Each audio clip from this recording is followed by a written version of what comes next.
There is a strange kind of silence that appears between two people who have just met, an unspoken field of tension, uncertainty, and possibility. Most people rush to fill this silence with questions. Where are you from? What do you do? What are your hobbies? They turn the moment into an improvised interview, hoping that curiosity will create connection. But every now and then, you encounter someone different. Someone who speaks with an ease that feels almost unreal. Someone who makes conversation flow without prying, without interrogating, without grasping for topics. Someone whose presence alone commands attention. This is where the mystery begins. Because the truth is uncomfortable. The people who create the strongest emotional pull are rarely the ones who ask the most questions. They are the ones who control the psychological frame of the interaction, not through pressure, but through quiet confidence. They guide the conversation through statements, stories, and subtle emotional cues rather than the frantic back and forth of question and answer. Their communication feels like gravity. You don't know why you're leaning in, you just do. Most men were never taught this. They were taught that asking questions is the only way to keep a conversation alive. But questions, especially when used too often, signal nervousness, uncertainty, and the desire for validation. They shift the power dynamic instantly. The asker seeks, the responder grants. Machiavelli warned that in any interaction, the one who seeks the least holds the most power. The one who remains composed, intentional, and observant shapes the interaction without force. This approach isn't modern game. It is ancient social strategy. The Stoics understood that presence is influence. The Renaissance courts understood that mystery creates desire. Leaders throughout history understood that the person who frames the narrative controls the direction of the relationship. In a world drowning in noise, messages, notifications, interviews disguised as conversations, the person who speaks with deliberate calm becomes a rare signal, and rarity is magnetic. What if connection isn't built on interrogation, but on emotional resonance? What if attraction grows not from the questions you ask, but from the world you reveal? And what if the most powerful conversational skill is not in getting answers, but in creating a feeling that lingers long after the words have ended? The hidden rules of human attraction begin here. Machiavelli understood something about human behavior that most people still overlook. Power is rarely about force. It is about perception. It is about who sets the emotional tempo. It is about who controls the frame of reality in any interaction. And one of the fastest ways to surrender that frame is through excessive questioning. When a man depends on constant questions, he unknowingly steps into the role of seeker. He waits for her answers, hoping they will reveal something he can work with. He reacts to whatever direction she chooses. He becomes a conversational passenger, not the one steering the encounter. Every question becomes a subtle confession of uncertainty. It signals a desire for guidance, reassurance, and structure. And the moment he becomes the one seeking structure, he forfeits the psychological upper hand. Machiavelli warned that those who seek too much appear weak, while those who observe, interpret, and speak with intention appear powerful. True influence begins with stillness. It begins with the ability to let silence breathe without panicking. In The Prince, rulers were advised to speak sparingly, to mask their intentions, and to assert frames indirectly rather than through direct inquiry. Renaissance power brokers mastered the art of revealing little and drawing others out through presence alone. Their strength came not from interrogation, but from the quiet confidence that others gravitated toward. The powerful do not chase information, they attract it. They do not beg for insight. They create the conditions where others willingly expose themselves. A well-placed statement, a subtle observation, or a personal reflection can reveal more about another person than 10 rapid-fire questions ever could. This is the essence of frame dominance. The person who defines the emotional context defines the interaction. Most modern men never learn this. They grow up believing connection is built through constant activity, asking, probing, filling space. But attraction is a psychological theater, and every theater has roles. The one who asks too many questions becomes the one seeking performance from the other. The one who speaks from a grounded internal world becomes the one performing with intention. In psychological theater, the strongest script wins. And the strongest script is the one that does not rely on validation, assurances, or external cues. It is internal, self-sustaining, unwavering. It draws others in because it stands firm without demanding anything. To speak like someone who doesn't need approval is to speak like someone who already has it. There is a kind of presence that needs no noise, no pressure, no performance. A presence that draws people in without demanding anything from them. Psychologists sometimes call it emotional gravity, the silent pull created by someone who carries confidence, calmness, and certainty as naturally as breathing. It is not loud, it is not dramatic, it is steady, grounded, and unmistakably magnetic. Most people communicate from a place of inner instability. They ask questions not because they want answers, but because they feel compelled to fill the silence. They probe because they fear losing the other person's attention. They seek direction because they lack an internal compass. But when someone speaks through statements rather than questions, the entire dynamic shifts. A simple observation communicates self-sufficiency. A reflective comment radiates emotional stability. A deliberately crafted statement reveals charismatic authority and psychological independence. This is where the implied narrative technique emerges as one of the most subtle yet powerful tools in human connection. Instead of asking, "Where did you grow up?" you offer a statement like, "You seem like someone who grew up somewhere peaceful." With a single line, you create a doorway. You give her something to respond to without demanding a response. You spark a story without interrogating for one. She fills the silence because she wants to, not because you forced her to. Neuroscience explains this effortless opening. When people feel seen rather than analyzed, their brain shifts from defensive posturing to emotional resonance. Social mirroring aligns their internal state with yours. Limbic resonance syncs their feelings with your calm. Narrative synchronization allows them to step into the world you're subtly constructing.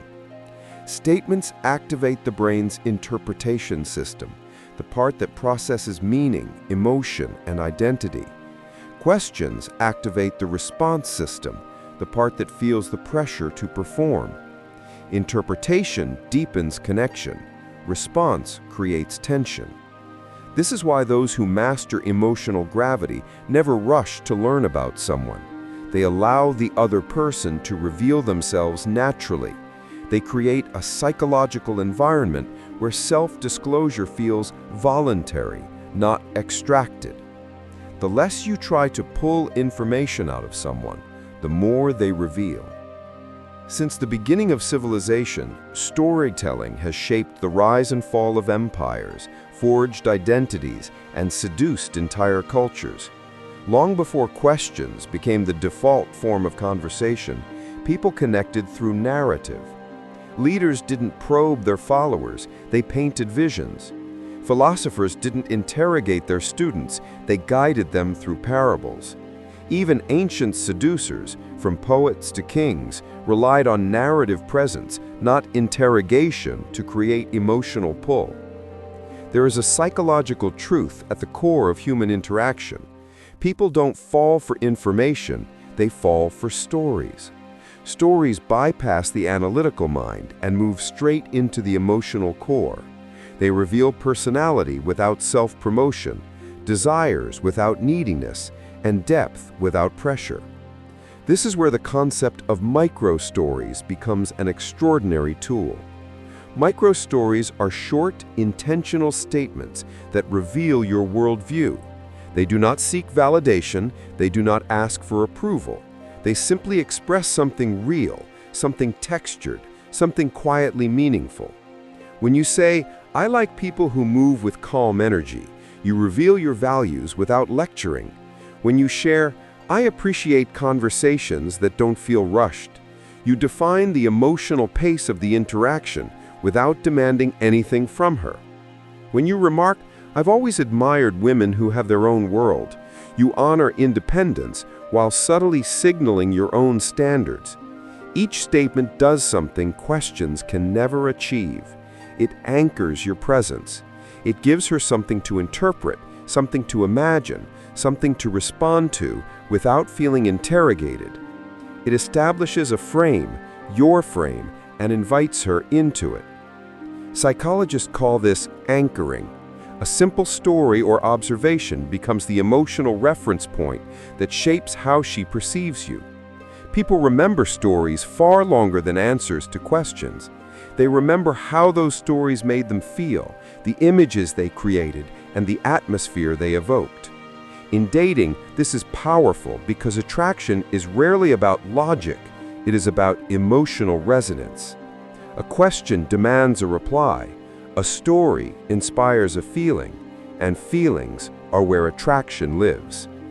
The greatest seducers understood this timeless principle. Casanova didn't interrogate, he narrated. Ancient poets didn't ask women about themselves first. They revealed parts of their inner world through metaphor and presence. Even modern leaders, those who command respect without effort, win influence through narrative, not inquiry.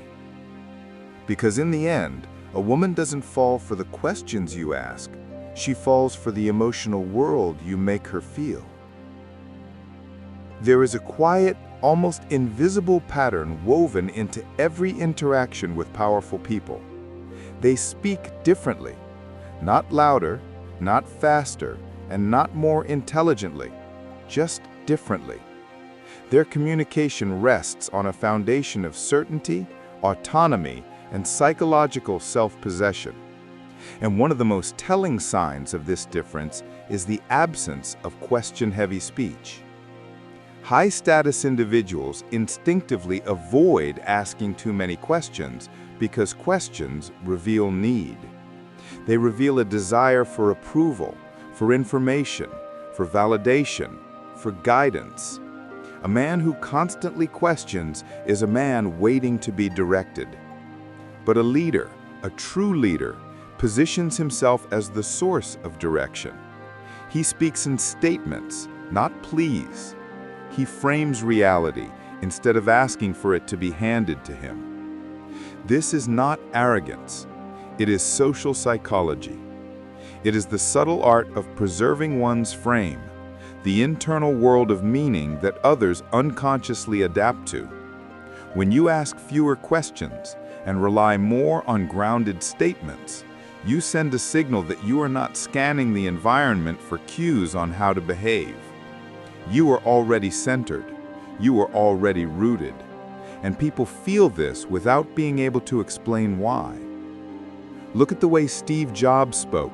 Minimal questioning, maximum declaration. Elon Musk rarely probes with questions. He narrates ideas into existence. Winston Churchill galvanized nations through conviction, not conversational seeking. Marcus Aurelius wrote entire volumes of philosophical reflections with almost no interrogative tone, because he knew the power of declarative presence. This is status alignment. Humans are social animals wired to orient themselves around confident figures. When someone speaks with clarity, others naturally adjust their energy, their pace, and sometimes even their behavior to match that person's rhythm. The leader sets the tone. The follower synchronizes. By contrast, low-status questioning carries a different energy. It can feel approval-seeking, as if the person is hoping their words will be accepted. It can appear nervous, like they're filling silence instead of guiding it. It can seem performance-oriented, as if they're trying to impress rather than reveal themselves. It can feel dependent, like they need the other person's answers to stabilize their own identity. Above all, it communicates eagerness, which is the opposite of composure. The Machiavellian truth is simple. People trust those who seem to know where they are going, even in conversation. A person who hesitates, who seeks too much input, who leans too heavily on questions, appears unsure. but a person who communicates through grounded, thoughtful statements appears self-reliant, and self-reliance is magnetic. When you remove questions, you remove need, and when you remove need, you gain power. There is a moment in every powerful interaction where the dynamic shifts, where the conversation stops feeling like two strangers exchanging information and becomes something else entirely, something fluid, something natural, something charged with an almost invisible psychological tension.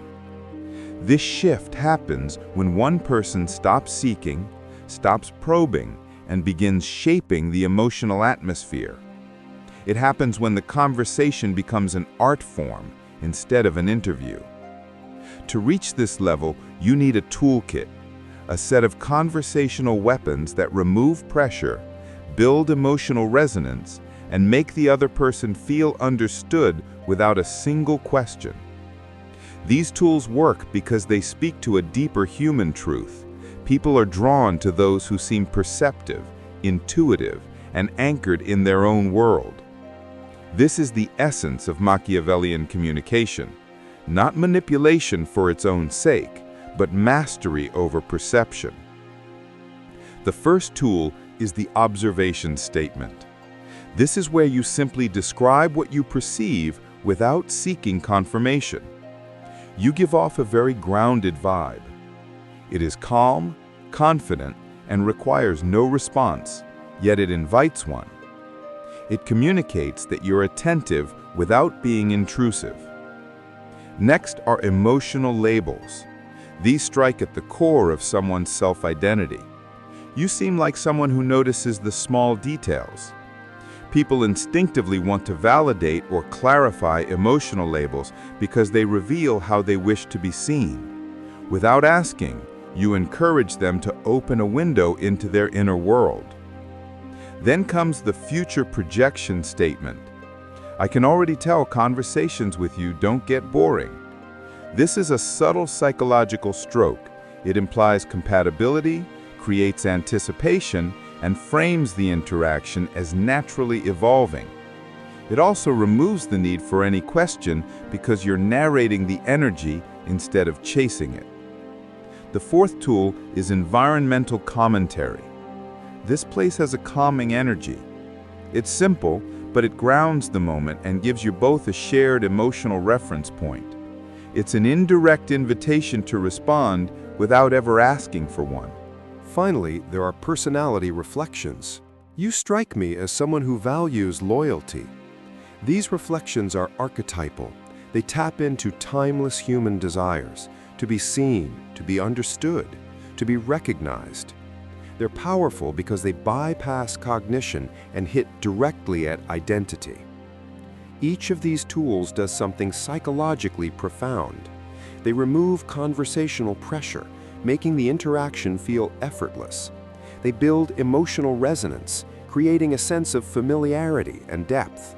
They trigger voluntary sharing, making her want to open up rather than feeling obligated to. And most importantly, they position you as confident, perceptive, and intuitive, the traits that form the basis of magnetic presence. This is the Machiavellian frame. Speak as if you already understand her. It creates the illusion of connection before the connection even exists. Master these tools, and conversations become effortless seduction.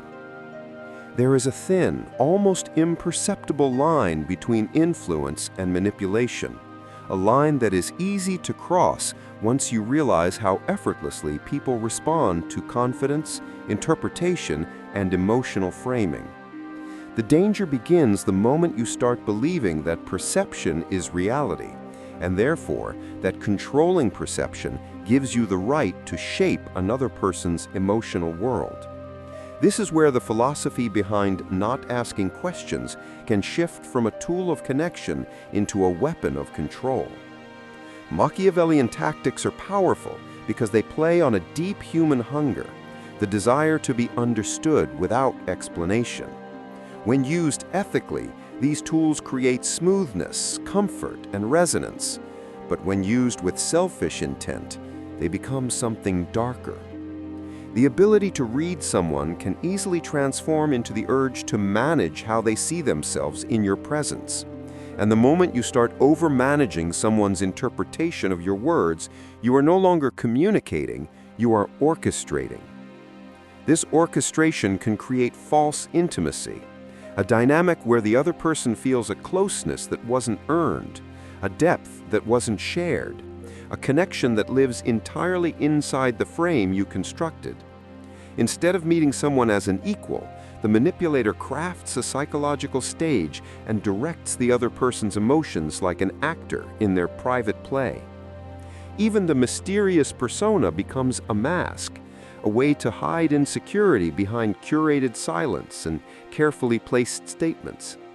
Framing becomes domination rather than dialogue, a method of keeping control rather than building understanding. And in the short term, it works. People fall into the illusion, they follow the emotional current. But illusions have a cost. They always demand maintenance, and they eventually collapse. The challenge then is to balance power with authenticity. The goal is not deception, but mastery of presence. Not to manipulate, but to speak with intention. To make your communication refined without turning it into a strategy of control. Because in the end, influence without integrity is just concealed weakness. And every structure built on hidden motives eventually breaks under the weight of its own emptiness. Power without integrity always collapses. Real confidence begins long before you open your mouth. It doesn't come from improvising clever questions or searching for the perfect line. It comes from a deeper, quieter source, the inner decision to own your thoughts, your emotions, and the weight of your presence. A man who owns himself does not speak to be validated. He speaks to express a reality he has already forged within. When a person leans heavily on questions, it often reveals a subtle hunger for reassurance, a need to confirm, to check, to measure themselves through the reactions of others. This kind of speech exposes an internal vacuum, a space waiting to be filled by someone else's approval. And people feel that. They sense the searching, the uncertainty, the unspoken plea to be guided. But statement-driven speech carries a different gravity. It signals a mind anchored in its own clarity. It communicates direction without force, certainty without arrogance, and interest without need. Women, like all humans, aren't drawn to interrogation. They're drawn to presence, to someone whose words feel grounded, intentional, and emotionally steady. Someone who speaks as if he has nothing to prove because he has already proven it to himself. This is the quiet irony of attraction. You don't pull people closer by reaching outward. You draw them in by cultivating an inner world compelling enough that others feel it even in silence. You don't attract people by seeking them. You attract them by becoming a world they want to enter. And the final truth echoes with Machiavellian resonance. When you control your frame, you control the tone of every interaction. When you control your tone, you control the emotional gravity around you. Master this with integrity, and you will discover that you no longer need to chase connection. Connection begins to chase you.